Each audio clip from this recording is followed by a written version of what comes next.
Pendant des décennies, les camions de Ford Motor Company ont parcouru les autoroutes, transporté des marchandises et rivalisé avec les géants du transport lourd.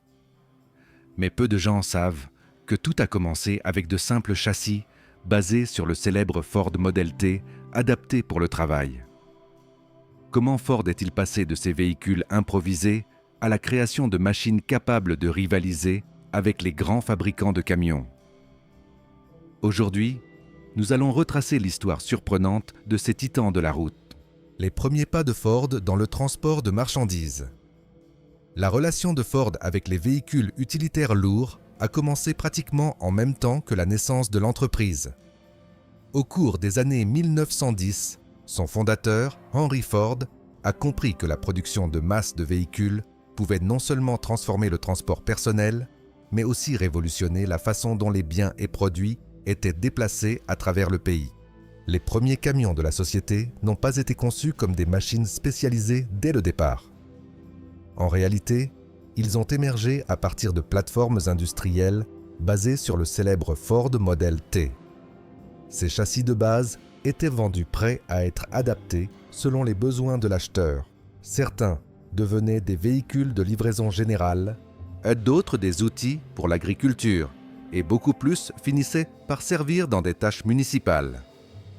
Bien qu'ils puissent paraître simples et même rudimentaires aujourd'hui, ces premiers camions ont marqué le point de départ d'une ambition beaucoup plus grande.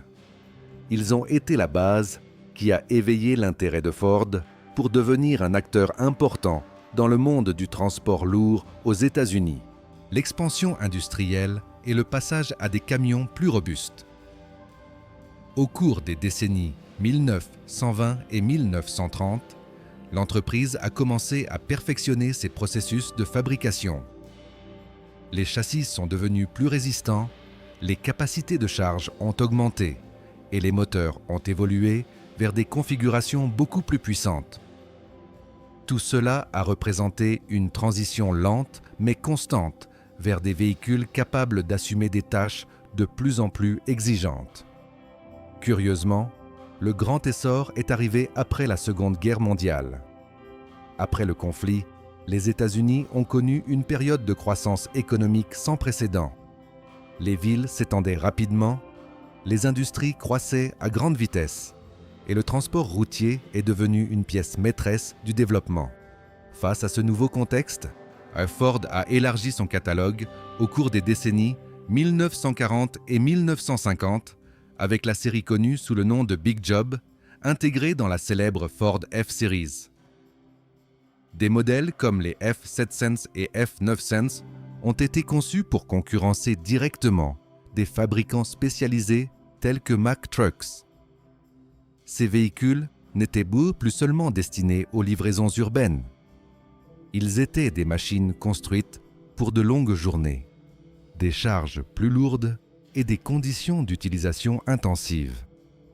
Des cabines plus spacieuses, de meilleures suspensions et des moteurs toujours plus puissants ont commencé à définir une nouvelle génération de camions Ford. L'ère des autoroutes et la naissance des camions longue distance. Dans les années 1960, l'apparition du réseau autoroutier interétatique a complètement transformé le paysage du transport aux États-Unis. Les distances parcourues par route ont augmenté de façon drastique, créant une nouvelle demande, des camions capables de parcourir des milliers de kilomètres avec une fiabilité absolue. Pour saisir cette opportunité, Ford a lancé les séries H et W de camions à cabine avancée, c'est-à-dire avec la cabine située au-dessus du moteur. Cependant, le véritable saut stratégique est survenu dans les années 1970 avec l'ouverture d'une immense usine de camions dans l'État du Kentucky. C'est de là qu'est née la ligne Louisville, également connue sous le nom de série L, une famille de camions longue distance disponibles avec cabine avancée ou dans le design classique à nylon. Avec ces modèles, Ford a commencé à rivaliser directement avec des fabricants établis comme Kenworth et Peterbilt. Un élément clé de cette étape fut la décision stratégique d'utiliser des composants de tiers. Les camions pouvaient être équipés de moteurs de Cummins, Caterpillar Inc. ou Detroit Diesel, ainsi que de transmissions fabriquées par Eaton Corporation. Ce choix permettait de combiner l'ingénierie de Ford avec la réputation mécanique de fabricants spécialisés, le LTL 9000, la déclaration d'ambition de Ford. Vers la fin des années 1970 est apparu l'un des camions les plus emblématiques de l'histoire de la marque, le Ford LTL 9000. Son nom avait une signification particulière. La première lettre faisait référence à Louisville, la ville où il était fabriqué. La lettre T indiquait sa configuration d'essieu tandem et le dernier L désignait son long capot. Le numéro 9000 identifiait simplement sa catégorie au sein de la classe 8 des camions lourds. Ce modèle représentait bien plus qu'un simple véhicule de travail. C'était une déclaration claire que Ford avait l'intention de concurrencer à armes égales avec des géants comme Freightliner Trucks, International Harvester, Kenworth, Peterbilt et Mack. Le design comprenait une cabine plus aérodynamique qui améliorait l'efficacité du carburant et augmentait le confort du conducteur. De plus, son long capot en fibre de verre facilitait l'accès au moteur et simplifiait les tâches de maintenance. Mécaniquement, il pouvait être équipé de moteurs de 300 à 475 chevaux avec un couple supérieur à 2150 Nm, ce qui lui permettait de déplacer environ 27 tonnes de poids brut combiné. Les transmissions manuelles pouvaient être de 10, 13 ou 15 vitesses avec une traction 6x4, le Aeromax et la tentative de modernisation. Un autre lancement important a eu lieu en 1988 avec le Ford Aeromax. Ce camion misait sur un design plus aérodynamique pour rivaliser avec des propositions modernes comme le Kenworth T6 Sense. L'Aeromax était une unité pensée pour les longues distances, incorporant une cabine optimisée pour améliorer le flux d'air et réduire la consommation de carburant. Avec le temps, différentes variantes avec des essieux reculés et des capots allongés sont apparues. Tout comme le LTL 9000, il offrait des moteurs de fabricants externes comme Cummins ou Caterpillar, avec des puissances proches de 450 chevaux et des transmissions manuelles Fuller à 10, 13 ou 15 vitesses capables de déplacer environ 36 tonnes. La décision stratégique qui a changé le cours. Malgré les progrès réalisés au cours de la décennie de 1980, Ford a finalement fait face à une réalité difficile. Le marché des camions lourds en Amérique du Nord était extrêmement compétitif et exigeait des niveaux très élevés de spécialisation. Les coûts de développement augmentaient constamment, les réglementations environnementales devenaient plus strictes et les fabricants exclusivement dédiés aux camions dominaient le segment. De plus, Ford restait un fabricant généraliste avec des priorités beaucoup plus larges.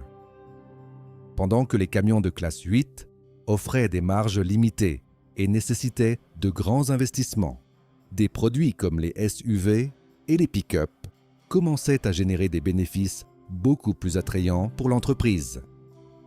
Finalement, en 1997, Ford a pris la décision de vendre sa division de camions lourds à Freightliner Trucks, entreprise qui faisait alors partie du groupe Daimler-Benz.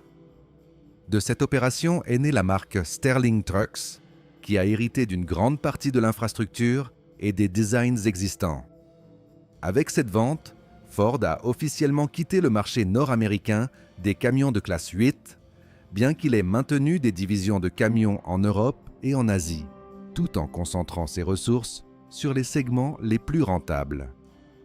Pendant des décennies, les camions Ford ont parcouru les autoroutes interétatiques, transportant des marchandises, traversant des frontières et participant silencieusement à la croissance économique du pays.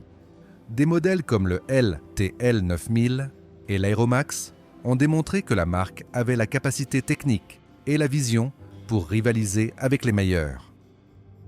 Aujourd'hui, Bien que l'Ovale bleu ne soit plus à l'avant des grands camions en Amérique du Nord, beaucoup de ces véhicules restent très prisés par les collectionneurs et les passionnés de transport lourd. L'histoire de Ford Motor Company dans le transport lourd démontre que même les géants peuvent choisir des chemins différents.